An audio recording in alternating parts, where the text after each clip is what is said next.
I mean, I think there was a certain appeal, whether I seen it for what it was or not. But it was that family structure, that I think a lot of us at that time who, got connected with it was there was some form of missing link in our lives that we end up finding on the street, at least for myself and the people that I was around, where a lot of us, we grew up together, things like that. And, a lot of us went its own way. But the one thing we had in common was that it was the fact that, we had a single family home, many of us. If we did have, a dual parent there, a mom and a dad, the dad was probably out trying to work and work his butt off to provide, the funds needed for the home. And so it left that void. And so we kind of, at least for myself, seen that appeal with gangs where it was like there was some form of structure, there was a form of respect, family ties, things like that kind of drew me in there. And then the last part of it was like there was an action to it, you know what I mean, that also gave an appeal that made it exciting, you know what I mean, to do it. And so you find identity in that thing, you know what I mean? So rather than kind of like be all over the place, like, I don't know what I'm supposed to be, I don't like school and all these other things, it was just like, man, this kind of filled a void for a lot of categories in a person's life that I was like, man, I'm going to do this and I'm going to do it to the full, and so that's what it became for me, you know? So speak to that doing it to the full aspect, right? Because like when I was growing up, and I grew up in a very same culture, very close to where you guys are from. I grew up in Logan Square. It was a code, right? Like, kids, and they didn't like pursue you in that sense. So you became like towards the teenager years, stuff like that. If they were on something, they would, tell you to go in the house and different things like that. And then like, it's even a difference in culture, like races of how they gangbang, right? And so, more so on the black side, it's like really just like hustling, like selling drugs and just like getting the money and then, just being flashy or whatever.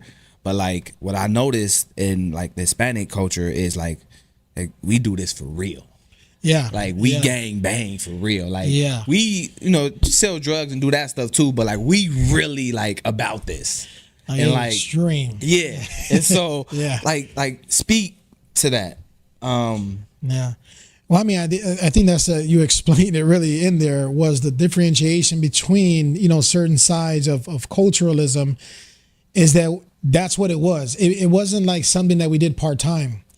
It became like this full-time thing that we put everything in. So it wasn't, you made money, you had, girls, cars, materialism, but you were a gang member, you know what I mean? And so my upbringing, especially being that I was so young when I got into it, and the rest was like a lot of older people that could be my dad in that sense that was around me, for me, it was like, this is what it is.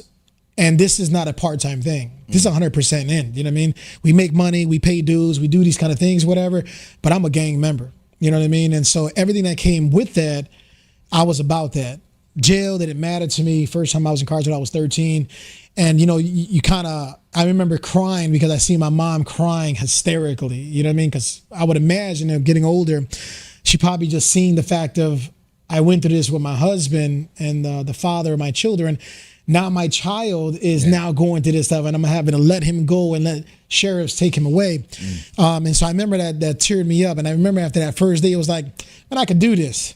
I got into little fights or whatever, you know what I mean? Had a couple of W's under my belt, and it was like, this ain't nothing, man. And so the deception of it was, this is just another thing, part of being a gang member.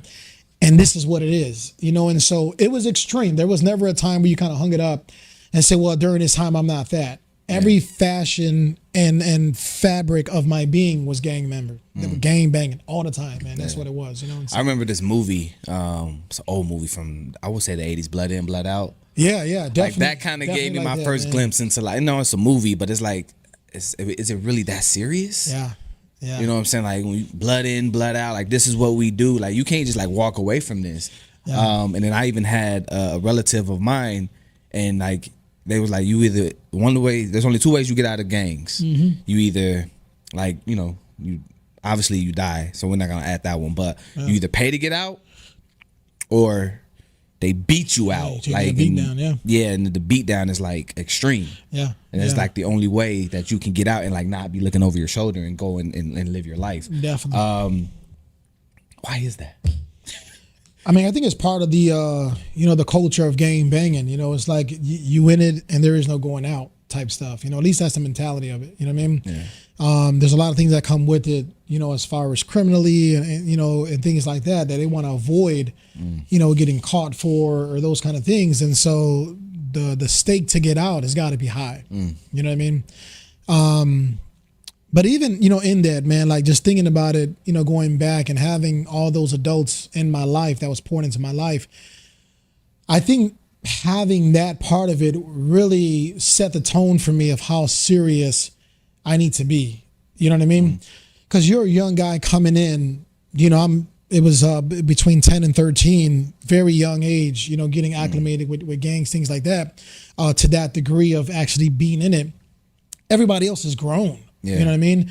And so you have something to kind of prove in that sense, being that you're a young dude. Yeah. And so for me, I really believe that had another correlation of me really, really being a gang member to that degree, where nothing else really mattered when it came down to it. But gang banging all day long, every day, because I had something to prove now to these older heads that were in it for a long time, leading it out, doing all those things. And I'm a young dude. How can I gain respect? Yeah. And so it got to that point. But I recall even times where people are saying, man, you need to slow down. Like you're always on something. You need to just slow down and just chill, man. And for me, it was that was like foreign language. Like, what do you mean, man? Like, man, if anything, you need to catch up type stuff, And so I think that really made a difference in my life because it was like I was amongst a lot of older people. Yeah. Being young, me and my partner, just like the youngest one amongst all these older people, it was like, yeah, we're doing this. You know what I mean? We're about this. You know what I mean? And so we went from there, and it was like that was our way of gaining that kind of respect or that rite of passage in the midst of older people. Like these young dudes are not playing.